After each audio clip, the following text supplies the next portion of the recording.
Борец. Бележки от второлигаш Борец го започна подготовка за пролетния дел на сезоната в Втората македонска лига. Клубът за нов тренер го назначи Горан Зимовски, който после ангажмент му го имаше в Македония Георги Петров.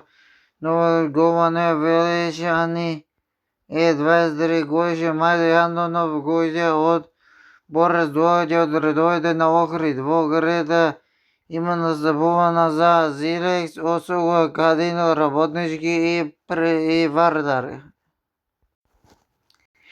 2022-2023 за Силекс има 2 настъпа, 0 гола, 0 асистенции, 0 жути, 1 жути картон, 0 черни картона.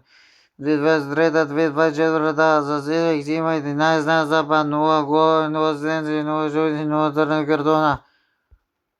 2018 Европско първенство има 5 настъпа, 0 гола, 0 асистенции, 0 жути картона, 0 черни картона. 2020 първенство 3 настъпа, 3 гола, 3 асистенции, 3 жути картона, средна картона. 2020 Вардар безплатно в Работнички, 2021 от Работнички безплатно в Осоково, 2021 Осоково безплатно в Кадино Скопие, 2022 от Кадино Скопие безплатно в Осоково, 2022 безплатно от Осоково в Силекс, 2024 в Силекс безплатно в Огрид, 2025 от Огрид безплатно в Борец.